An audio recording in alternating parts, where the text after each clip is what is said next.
Theatre சார்ஜஸில் வரக்கூடிய நான் payables பற்றி பார்க்க போகிறோம். வெல்கம் டு ட்ரின்ஷூர் கற்க கசடர. இந்த வாரம் போர்ட்டபிலிட்டியில் நான் பேயபிள்ஸ் கன்ஃபியூஷன் பற்றி பார்த்துட்ருக்கோம். ஸோ இன்றைக்கி நம்ம பார்க்க போகிறது ஆப்ரேஷன் தியேட்டர் சார்ஜஸில் வரக்கூடிய நான் பேயபிள்ஸ் பற்றி பார்க்க போகிறோம்.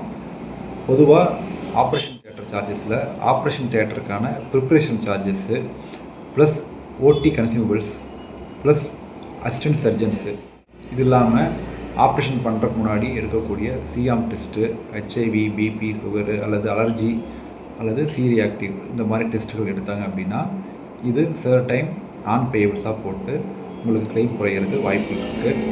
இதுக்கு என்ன சொல்யூஷன் பார்த்தீங்க அப்படின்னா, நான் முன்னே சொன்ன மாதிரி நெட்வொர்க் ஹாஸ்பிட்டலாக இருந்துச்சுன்னு சொன்னால் இன்சூரன்ஸ் கம்பெனிக்கு நாம் அப்பீல் பண்ணலாம் அல்லது ஹாஸ்பிட்டலை ரெக்வஸ்ட் பண்ணி இதை குறைக்கலாம். உங்களுக்கு இந்த மாதிரி கிளைம் சம்மந்தமான டவுட் ஏதாவது இருந்துச்சு அப்படின்னு சொன்னால் கீழே கொடுத்துருக்க வாட்ஸ்அப் நம்பருக்கு சாட் பண்ணுங்கள் அல்லது கால் பண்ணுங்கள். நான் ராமன், ட்ரின்ஷூர் இன்சூரன்ஸ் சர்வீஸ். கடந்த 1 இயரில் 1000க்கும் மேலான கிளைம்களை சக்ஸஸ்ஃபுல்லாக வாங்கி கொடுத்துட்ருக்கோம். இனி உங்கள் கிளைம் எங்கள் கைகளில். Wish you wealthy always. Thank you.